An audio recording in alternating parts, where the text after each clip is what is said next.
Hey guys, Donny Walker here. How's it going today?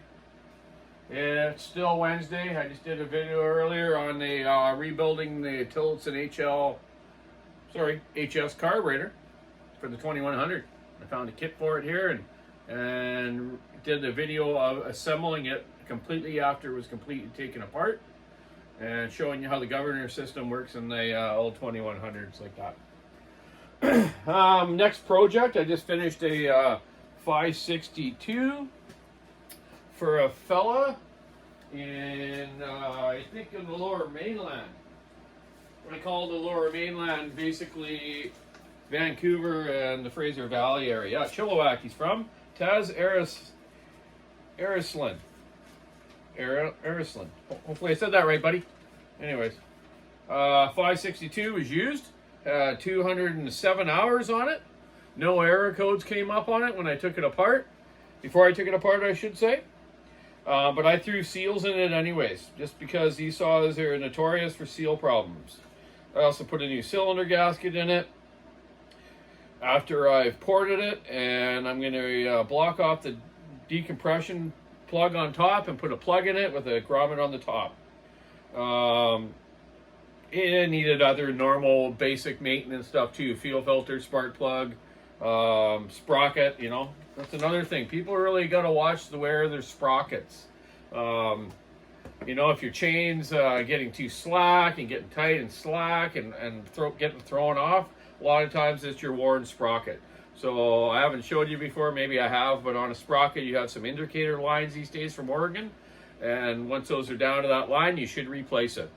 Almost about every, I don't know, half a dozen chains maybe. It depends on the kind of wood you're cutting too, because with dirty wood, you know, it's going to be more abrasive, so you're going to get more wear on a lot of different things. So anyways, this 562's done. Now I'm on to an 044 Stihl. This 044 Stihl, this fella, Mike Bickerton from Richmond Hill, Ontario. He bought this used. And figures he might be the second or third owner of it. So he sent it to me wanting a walker I saw in this class range of saw. If I remember correctly talking to Mike, I think he was into the beekeeping. Might be wrong, sorry Mike, but sometimes my memory is okay.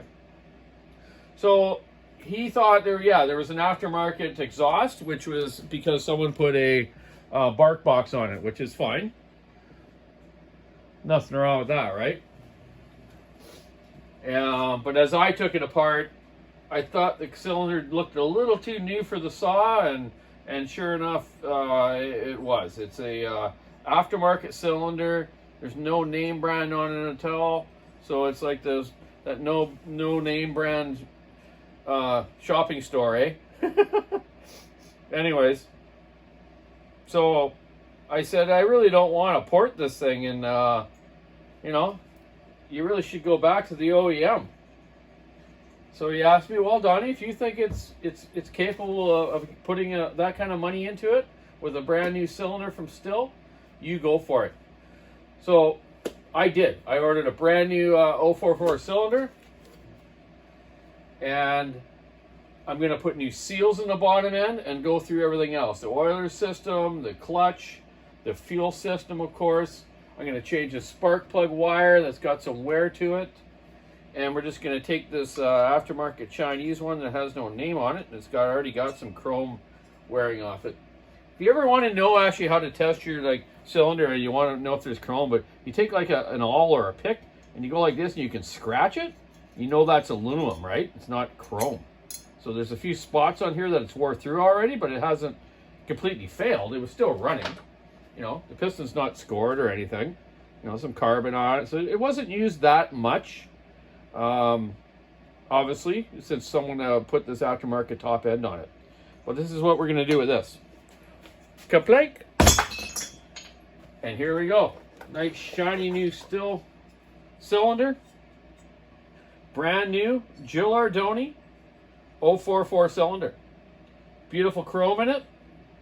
Donny's aren't finished quite as nicely as Molly's, I found, but they do make a great chrome and a good cylinder.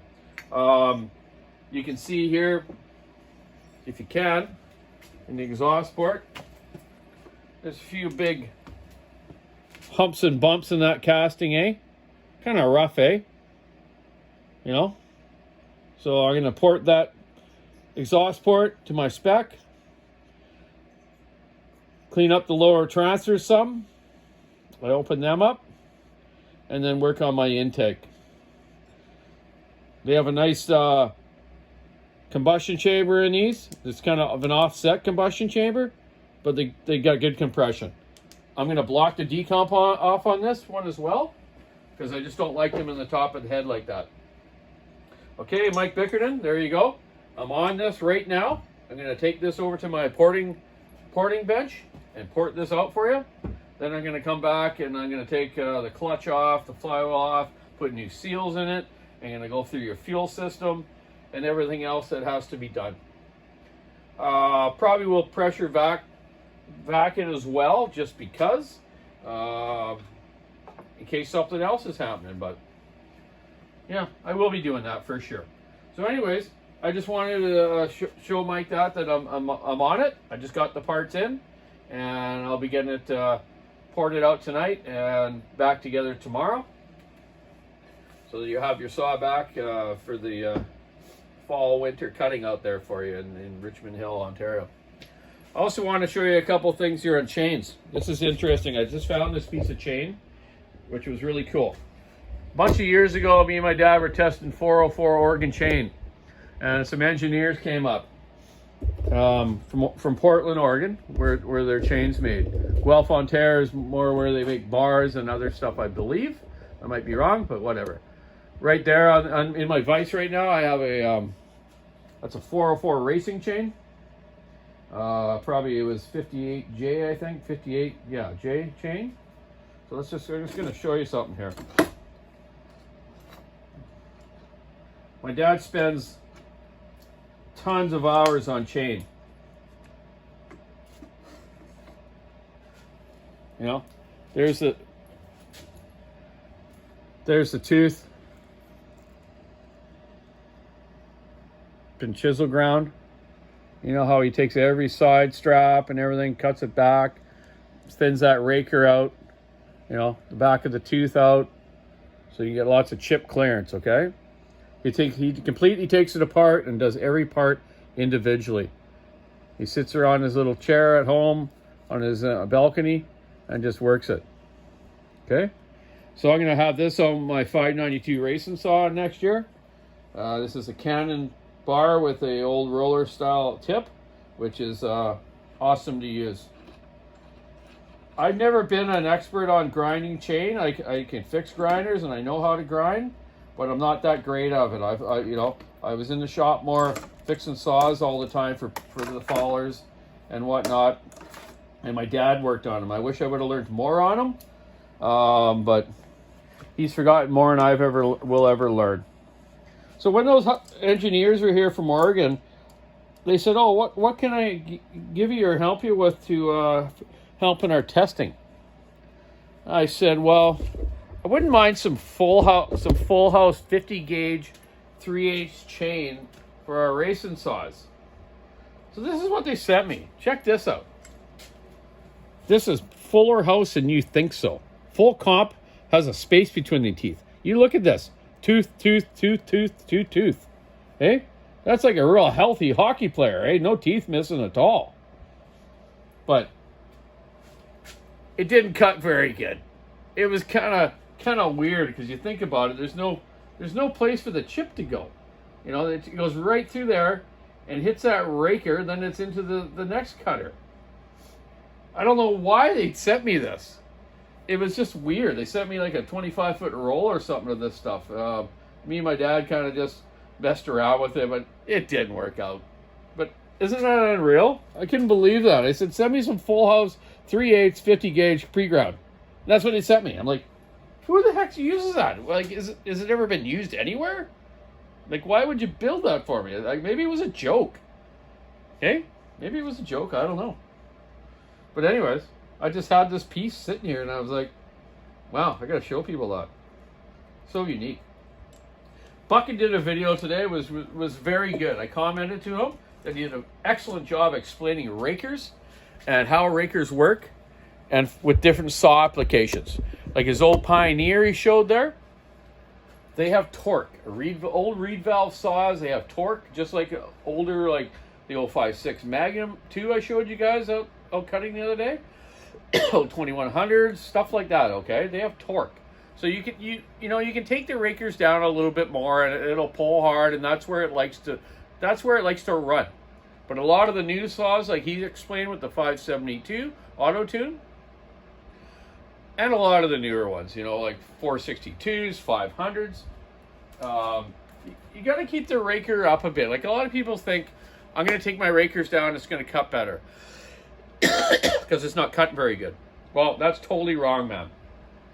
You got to learn how to file your chain, and you watch Buckin's videos, and he'll explain that stuff to you. The gullet, the rakers. He's doing a very good job of that. He's an expert at that stuff of it. Myself, I've never been an expert at hand filing chains. I got to admit that. I've always used grinders, I've always used round ground for my firewood saws or my milling saws, and then falling saws or my racing falling saws. I'm not a faller. I have felled trees.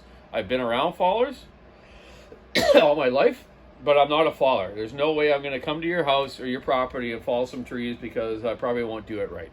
I can do it, but it might not go the right way. So I've been a grinder guy for years, and my dad's been one of the best chisel grinder repair guys, or grinder of chains, probably almost in the world, man. He was one of the best, I should say. He's not the best, one of the best. But we all get old and we don't carry that on, I didn't carry it on as much as I should have. But the repair part of it and whatnot, you all need a good motor and a saw to run the chain properly. So I just wanted to show you that, explain that to you. So watch Buckin's video on that from today and yesterday. He was running the big bore 372 that I gave him, and he was running that 572 today. And he's totally right. Those 572s, you got to keep them wound up. They don't have a lot of torque. I've tried some different things on them. I got them for a little bit more bottom end with the long bars, but overall, keep the rakers a little higher and just keep her wound up and your chain sharp. Chisel grinding chain, like Bucket explains on that video, you keep the rakers a little higher. You almost want your rakers at about 21 thousandths below the tooth. An old faller called Don Colombe. He's a Frenchman fellow, retired for a bunch of years now. That guy was an expert on chisel chain. He actually even had a dial indicator with a long plate he would put on here and get them exactly each one. He was an expert. So with regular round grind chain, if you buy it out of the box, if you chisel grind it, don't touch your rakers till about the second grind, and it'll be perfect. Some guys hate that they buy the chain like that and they got to grind it. I'm taking so much teeth off it. Oh, big deal. You don't have to do that much to get it right, okay? Or buy the chisel ground stuff and go from there. Anyways, I just wanted to show you that stuff today, and Mike Bickerton, how I'm getting your saw done right now, and how I just did Taz's 562, and then that 2100 carburetor build. So that's it for today. I got to go to Shelly's daycare and hang some curtains and some pictures. So the handyman's got to get onto it. So keep your saw into it, stick your axe, rubber on the road. Have a great rest of your Wednesday, and we'll see you all soon. Love you all. Bye.